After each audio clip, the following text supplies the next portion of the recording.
Welcome two science talks. പിന്നെ നമ്മൾ structure of ബാക്ടീരിയയുടെ ഒരു സ്ട്രക്ചർ എങ്ങനെയാണ്, ഒരു ബേസിക് സ്ട്രക്ചർ എങ്ങനെയാണെന്നാണ് പഠിക്കുന്നത്. അപ്പം നിങ്ങൾ ഡിഗ്രിയിലായാലും അല്ലെങ്കിൽ PG എടുക്കുമ്പോഴായാലും നിങ്ങൾ മൈക്രോബയോളജി എന്ന് പറയുന്ന ഒരു ചാപ്റ്ററിൽ ഫസ്റ്റ് പഠിക്കാനുണ്ടാവുക ഈ ഒരു സ്ട്രക്ചർ ഓഫ് ബാക്ടീരിയ, അവയുടെ ഫങ്ഷൻസ്, അവയുടെ അൾട്രാ സ്ട്രക്ചർ ഒക്കെ ആയിരിക്കും. അപ്പം ഇന്നത്തെ ക്ലാസ്സിൽ നമുക്ക് ബേസിക് ആയിട്ടുള്ള ആ ഒരു സ്ട്രക്ചർ എങ്ങനെയാണെന്ന് നോക്കാം.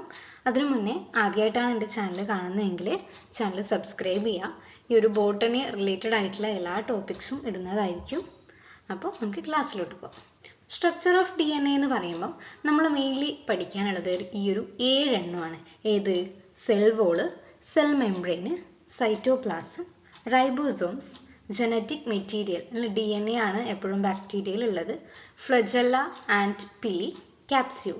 ഈ 7 എണ്ണത്തിൻ്റെ സ്ട്രക്ചർ എങ്ങനെയാണ്, ബേസിക് കമ്പോണൻ്റ് എന്താണ്, അവയുടെ ഫങ്ഷൻ എന്താണെന്നാണ് ഈ ഒരു ക്ലാസ്സിൽ നമ്മൾ പഠിക്കുന്നത്. അപ്പോൾ നമുക്ക് ആദ്യം ആ ഒരു സ്ട്രക്ചർ എവിടെയൊക്കെയാണ് ഈ 7 എണ്ണം ഉള്ളത്, ആ ഒരു ബാക്ടീരിയയുടെ സ്ട്രക്ചർ ടോട്ടലി നോക്കാം. ഓക്കെ, അപ്പോൾ ഇതാണ് ഒരു ബാക്ടീരിയയുടെ സ്ട്രക്ചർ. നമ്മൾ ബേസിക് ആയിട്ട് സ്ട്രക്ചർ ഒക്കെ പഠിപ്പിക്കുമ്പം എസ്കെരീഷ്യ കോളി എന്ന് പറയുന്ന ബാക്ടീരിയ ആണ് എടുക്കാറുള്ളത്.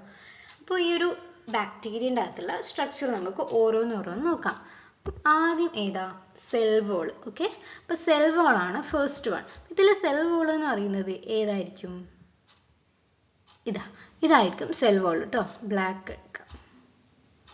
സെൽ വോൾ എന്ന് പറയുന്നത് ഈ ഒരു റെഡ് കളറിൽ കാണുന്നതും, ഈ ഒരു രണ്ട് ടൈപ്പ് ബാക്ടീരിയ ഉണ്ട് കേട്ടോ. ഗ്രാം നെഗറ്റീവും ഗ്രാം പോസിറ്റീവ് ബാക്ടീരിയ ഉണ്ട്. അപ്പോൾ ഈ ഒരു ഗ്രാം നെഗറ്റീവ് ബാക്ടീരിയയിലാണെങ്കിൽ 2 ലെയർ ഉണ്ടാവും ഈ ഒരു സെൽ വോൾ. ഔട്ടറായിട്ട് പെപ്റ്റിഡോഗ്ലൈക്കാനും ഇന്നറായിട്ട് പെപ്റ്റിഡോഗ്ലൈക്കാനും പിന്നെ ഔട്ടറായിട്ട് ലിപ്പോപോളിസാക്കറൈഡ്, അങ്ങനെ 2 എണ്ണം ഉണ്ടാവും. ഗ്രാം പോസിറ്റീവിന് 1 ഉണ്ടാവുള്ളൂ. അപ്പം മെജോറിറ്റി നമ്മൾ സെൽ വോൾ ഉണ്ടെന്ന് പറയുമ്പം ഡബിൾ ലെയറും സിംഗിൾ ലെയറും പറയാറുണ്ട്. ഓക്കെ, ഫസ്റ്റ് വൺ എന്ന് പറയുന്നത് സെൽ വോൾ ആണ്. Okay, cell wall.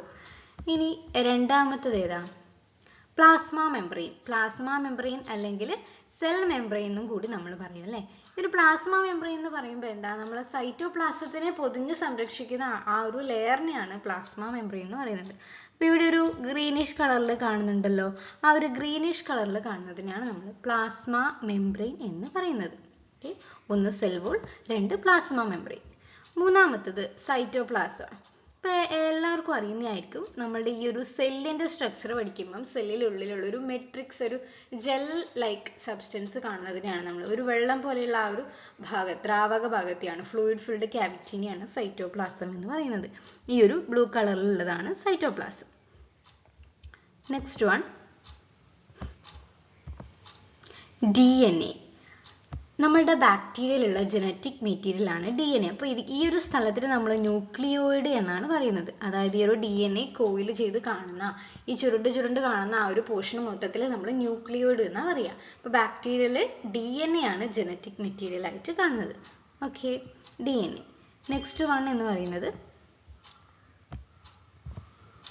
റൈബോസോം ആണ്. നമ്മൾ സെല്ലിൻ്റെ സ്ട്രക്ചർ പഠിക്കുമ്പോൾ പഠിച്ചിട്ടുണ്ട്. റൈബോസോം എന്ന് പറയുന്ന സാധനം പ്രോട്ടീൻ സിന്തസിസുമായിട്ട് ബന്ധപ്പെട്ടതാണ് റൈബോസോം. അപ്പോൾ ഇതാണ് റൈബോസോം എന്ന് പറയുന്നത്. Next one flagellum.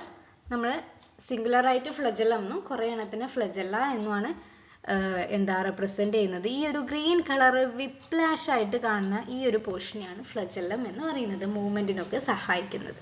ഈ ഒരു ഫ്ലജെല്ലം എന്ന് പറയുന്നത് ഒന്ന് മാത്രമേ ഉണ്ട്. അപ്പം നിങ്ങൾ കാണുമ്പോൾ ഈ ഒരു ലാർജ് ഉള്ളത് ഫ്ലജെല്ലം, പിന്നെ ഇവിടെ കുറേ ഷോർട്ടായിട്ട് കാണുന്നില്ലേ, ആ ഒരു ഷോർട്ടായിട്ടുള്ള സ്ട്രക്ചറിന് നമ്മൾ പറയുന്ന പേരാണ് പിലി അല്ലെങ്കിൽ പൈലസ്. സിംഗുലറായിട്ട് പൈലസ് എന്ന് പറയും, അല്ലെങ്കിൽ അതിന് വേറെ എഫ് പൈലസ് എന്നൊക്കെ പറയുന്നു, ഫിംബ്രി എന്നൊക്കെ പറയാറുണ്ട്.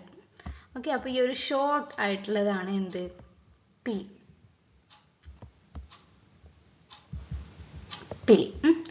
പിന്നെ ഏറ്റവും അവസാനമായിട്ട് വരുന്നതാണ് നമ്മളുടെ ക്യാപ്സ്യൂള് എന്ന് പറയുന്നത്.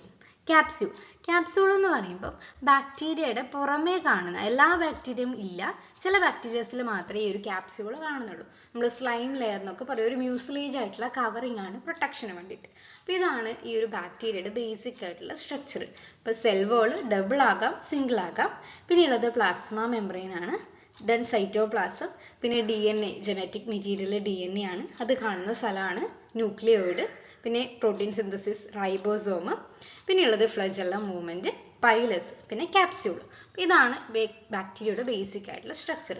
ഇനി ഇവ ഓരോന്നിൽ എന്താണ് അടങ്ങിയിട്ടുള്ളത്, മെയിൻ ആയിട്ടുള്ള ഫംഗ്ഷൻ എങ്ങനെയാണെന്ന് വളരെ സിമ്പിൾ ആയിട്ട് നോക്കാം.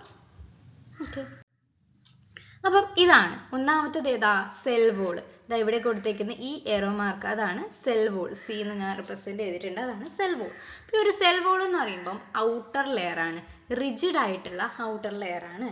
അതിൽ മെയിൻലി എന്താ ബേസിക് സ്ട്രക്ചർ എന്ന് പറയുമ്പോൾ മെയിൻലി കമ്പോസ് ചെയ്തിട്ടുള്ളത് പെപ്റ്റിഡോഗ്ലൈക്കാൻ എന്ന് പറയുന്നത് കൊണ്ടാണ്. ഓക്കെ, പെപ്റ്റിഡോഗ്ലൈക്കാൻ കൊണ്ടാണ് നമ്മൾ സെൽ വോൾ ഉണ്ടാക്കിയിട്ടുള്ളത്. ഇപ്പോൾ ഗ്രാം പോസിറ്റീവ് ആണെങ്കിൽ പെപ്റ്റിഡോഗ്ലൈക്കാനും പിന്നെ ടൈക്കാൻ എന്ന് പറയുന്ന ഒരു ലെയർ ആണുള്ളത്. പക്ഷെ ഗ്രാം നെഗറ്റീവ് ആകുമ്പോൾ അവരുടെ ഡബിൾ ലെയർ ഉണ്ട് എന്ന് പറഞ്ഞു. അതിൽ എന്തൊക്കെയുള്ളത്? പെപ്റ്റിഡോഗ്ലൈക്കാനും ഉണ്ട്, ലിപ്പോപോളിസാക്കറൈഡും ഉണ്ട്. ഓക്കെ, പിന്നെ ഉള്ളത് ഇവരുടെ ഫംഗ്ഷൻ എന്താണ്? ഫംഗ്ഷൻ എന്ന് പറയുമ്പോൾ അവർക്ക് ഷേപ്പ് കൊടുക്കുക, പിന്നെ പ്രൊട്ടക്ഷൻ കൊടുക്കുക. അപ്പോൾ ഇതാണ് സെൽ വോൾ എന്ന് പറയുന്നത്. സെൽ വോളിന് തൊട്ട് താഴെയുള്ള ആളാണ് നമ്മളുടെ പ്ലാസ്മ മെംബ്രെയിൻ അല്ലെങ്കിൽ സെൽ മെംബ്രെയിൻ എന്ന് പറയും. എന്തിനു വേണ്ടിയിട്ടാണ് ഈ ഒരു പ്ലാസ്മ മെംബ്രെയിൻ? നമുക്ക് ഒരു സെമി പെർമിബിൾ ആണല്ലേ, നമ്മളുടെ സെല്ലിൻ്റെ ഉള്ളിലുള്ള പ്ലാസ്മ മെംബ്രെയിൻ്റെ സ്ട്രക്ചറൊക്കെ പഠിച്ചിട്ടുണ്ട്. അപ്പോൾ ഈ ബാക്ടീരിയയിലുള്ള പ്ലാസ്മ മെംബ്രെയിനും ഒരു ഫോസ്ഫോ ലിപ്പിഡ് ബൈ ലെയർ ആണ്. അപ്പോൾ ഈ ഒരു പ്ലാസ്മ മെംബ്രെയിൻ്റെയും സെൽ വോളിൻ്റെയും അൾട്രാ സ്ട്രക്ചറൊക്കെ പഠിക്കാനുണ്ട്. അപ്പോൾ അതിൻ്റെ ഒരു വീഡിയോ ഞാൻ വേറൊരു ക്ലാസ് ആയിട്ട് ഇടുന്നതായിരിക്കും. ഇതിൻ്റെ മെയിൻ ഫംഗ്ഷൻ എന്ന് പറയുന്നത് സബ്സ്റ്റൻസിൻ്റെ പാസേജ് ആണ്. സെല്ലിൻ്റെ ഉള്ളിൽ നിന്ന് പുറത്തേക്കും ഉള്ളിലേക്കുമുള്ള സബ്സ്റ്റൻസിൻ്റെ പാസേജ് ആണ് ഈ ഒരു പ്ലാസ്മ മെംബ്രെയിൻ്റെ ഫംഗ്ഷൻ എന്ന് പറയുന്നത്. നെക്സ്റ്റ് വൺ ആണ് സൈറ്റോപ്ലാസം. അതായത് ഈ ഒരു സെൽ മെംബ്രെയിൻ അല്ലെങ്കിൽ പ്ലാസ്മ മെംബ്രെയിന് ഉള്ളിലുള്ള ഈ ഒരു പോർഷൻ. ഓക്കെ, ഈ ഒരു പോർഷൻ എന്താ? ഈ ഒരു ജെൽ ലൈക്ക് ആയിട്ടുള്ളതാണ് substance within the cell membrane. Cell മെംബ്രെയിൻ്റെ ഉള്ളിലുള്ള ജെൽ ലൈക്ക് ആയിട്ടുള്ള സബ്സ്റ്റൻസ്. ഇവിടെ എന്താ നടക്കുന്നത്? എല്ലാ സെല്ലുലാർ പ്രോസസ്സും ഇവിടെയാണ് നടക്കുന്നത്. റൈബോസോം സിന്തസിസ് നടക്കുന്ന ഈ ഒരു പ്രോട്ടീൻ സിന്തസൈസ് നടക്കുന്ന റൈബോസോം കാണുന്നത് ഈ ഒരു സൈറ്റോപ്ലാസത്തിലാണ്. ന്യൂക്ലിയോയിഡ് റീജിയൻ കാണുന്ന ഒരു സൈറ്റോപ്ലാസത്തിലാണ്. ബാക്കിയുള്ള വേറെ കുറേ സാധനങ്ങളുണ്ട്, അതൊക്കെ കാണുന്നത് ഈ സൈറ്റോപ്ലാസത്തിലായിരിക്കും. സെല്ലുലാർ പ്രോസസ്സ് നടക്കുന്ന സ്ഥലമാണ് ഈ ഒരു സൈറ്റോപ്ലാസം. നെക്സ്റ്റ് വൺ ആണ് RBC. ഈ ഒരു ഗ്രീൻ കളറുള്ള സാധനത്തിനാണ് നമ്മൾ RBC എന്ന് പറയുന്നത്. പ്രോട്ടീൻ സിന്തസിസ് ആണ് ഇതിൻ്റെ ഫംഗ്ഷൻ. Next one nucleoid. ഞാൻ പറഞ്ഞു ന്യൂക്ലിയോയിഡ് എന്ന് പറയുന്നത് ഈ ഒരു റീജിയൻ ആണ് ന്യൂക്ലിയോയിഡ്. DNA കാണുന്ന സ്ഥലം. ഇനി ഒരു ബാക്ടീരിയയിലുള്ള DNA സിംഗിൾ ആണ്. നമ്മളുടെയൊക്കെ ഡബിൾ സ്റ്റാൻഡേർഡ് DNA ആണ് അല്ലേ? ബാക്ടീരിയ കാണുന്നത് സിംഗിൾ സ്റ്റാൻഡേർഡ് ആണ്, റൗണ്ടഡ് ആയിട്ടുള്ള DNA ആണ്. നമ്മൾ റൗണ്ടഡ് അല്ല. അപ്പോൾ നമ്മുടെ ബാക്ടീരിയ കാണുന്നത് സിംഗിൾ ആണ്, റൗണ്ടഡ് ആയിട്ടുള്ള DNA ആണ്. ഓക്കെ, അപ്പോൾ അതാണ് ന്യൂക്ലിയോയിഡ് എന്ന് പറയുന്നത്. നെക്സ്റ്റ് ഇതെന്ന് പറയുന്നത് സ്പെഷ്യൽ ആയിട്ടുള്ള 3 സ്ട്രക്ചേഴ്സ് ആണ്. എല്ലാ ബാക്ടീരിയയിലും കാണണമെന്നില്ല. ഇപ്പോൾ ഫ്ലജെല്ല തന്നെ ആയിക്കോട്ടെ, ഫ്ലജെല്ലയുടെ പ്രസൻസ് അനുസരിച്ചിട്ട് പല ടൈപ്പ് ഉണ്ട്. ഫ്ലജെല്ല ഉള്ളതുണ്ട്, ഫ്ലജെല്ല 2 ഉള്ളതുണ്ട്, 3 ഉള്ളതുണ്ട്, കുറേ ഉള്ളതുണ്ട്, ഫ്ലജെല്ല ഇല്ലാത്തതിനെ നമ്മൾ അക്കൈനസ് എന്നൊക്കെ പറയും. അപ്പോൾ ആ ഒരു ടൈപ്സ് ഞാൻ വേറൊരു ക്ലാസ്സിൽ ഇടുന്നതായിരിക്കും. ഫ്ലജെല്ല എന്ന് പറയുന്നത് ഇതാണ്, സ്പെഷ്യലൈസ്ഡ് ആയിട്ടുള്ള സ്ട്രക്ചറാണ്. വിപ്പ് ലൈക്ക് നമ്മളറിയില്ലേ, ഈ ഒരു ഉറുമി എന്ന് പറയുന്ന സാധനമില്ലേ, അതാണ് വിപ്പ് ലൈക്ക് ആ ഒരു സാധനം പോലെയുള്ള, കാണാൻ അതുപോലെ ഉണ്ടല്ലോ, അതേപോലെ ഇങ്ങനെ വീശി വീശിയിട്ടാണ് മൂവ്മെന്റ് പോകുന്നത്. അപ്പോൾ ലോക്കോമോഷനാണ് സഹായിക്കുന്നത്, അതാണ് മൂവ്മെന്റ്. അതാണ് ഫ്ലജെല്ല എന്ന് പറയുന്നത്. നെക്സ്റ്റ് വൺ ആണ് പില്ലി അല്ലെങ്കിൽ ഫിംബ്രി. നമ്മളുടെ ഫ്ലജെല്ലയുടെ തന്നെ ഷോർട്ടാണ്. നമ്മുടെ ബാക്ടീരിയ മൊത്തത്തിൽ ഇങ്ങനെ കാണുന്നുണ്ടാവും. ഈ ഒരു പില്ലി എന്ന് പറയുന്നത് ഒരു ഹെയർ ലൈക്ക് ആയിട്ടുള്ള സ്ട്രക്ചറാണ്, ഷോർട്ടാണ്, ഹെയർ ലൈക്കാണ്. അപ്പം മെയിനായിട്ട് ഇത് സഹായിക്കുന്നത് ഈ ഒരു ബാക്ടീരിയ ഒരു സർഫേസിൽ വന്നു കഴിഞ്ഞാൽ അവിടെ പിടിച്ചു നിർത്താൻ, ഒരു ആങ്കറിങ്ങിന് വേണ്ടിയിട്ട്, അവിടെ അതർ ചെയ്ത് നിർത്താൻ വേണ്ടിയിട്ടാണ് നമ്മുടെ പിലി അല്ലെങ്കിൽ ഫിംബ്രിന്ന് സഹായിക്കുന്നത്. പക്ഷേങ്കിൽ ഈ ഒരു ചില പിലി നമ്മളുടെ ബാക്ടീരിയൽ കോൺജുഗേഷൻ, അവയുടെ റീപ്രൊഡക്ഷൻ്റെ സമയത്ത് ജനറ്റിക് മെറ്റീരിയൽ വേറൊരു ഹൊറിസോണ്ടൽ ട്രാൻസ്ഫർ എന്നെല്ലാം പറയില്ലേ, വേറൊരു ബാക്ടീരിയയിലേക്ക് ട്രാൻസ്ഫർ ചെയ്യണമെങ്കിൽ ഈ ഒരു പിലി എന്തായിട്ട് മാറും? F പിലി അല്ലെങ്കിൽ സെക്സ് പിലി എന്നൊക്കെ പറയും. F പിലി ആയിട്ട് മാറും. അതാണ് പിലി അല്ലെങ്കിൽ ഫിംബ്രി അല്ലെങ്കിൽ F പിലി എന്നൊക്കെ പറയുന്നത്. പിന്നെ അതാണ് നമ്മൾ ലാസ്റ്റ് പറഞ്ഞ ക്യാപ്സ്യൂൾ. നമ്മൾ ഒരു പുറത്തുള്ള ഒരു സ്റ്റിക്കി പറ്റി പിടിക്കുന്ന പോലെയുള്ള ഒരു ഔട്ടർ ലെയർ ആണ്. നമ്മൾ പുറത്തുള്ള എൻവയൺമെന്റിൽ നിന്ന് പ്രൊട്ടക്ട് ചെയ്യാൻ, ബാക്കിയുള്ള പാത്തോജൻസിന്റെ അറ്റാക്കിൽ നിന്ന് രക്ഷപ്പെടാൻ വേണ്ടിയിട്ടും അവരുടെ ഇമ്മ്യൂൺ സിസ്റ്റത്തെ വർദ്ധിപ്പിക്കാൻ വേണ്ടിയിട്ടും, ഇമ്മ്യൂൺ സിസ്റ്റത്തെ ഉണർത്താൻ വേണ്ടിയിട്ട്, അഥവാ ഏതെങ്കിലും ഒരു ബാക്ടീരിയ വന്നാൽ പെട്ടെന്ന് അത് ഇമ്മ്യൂൺ സിസ്റ്റത്തെ അറിയിക്കും.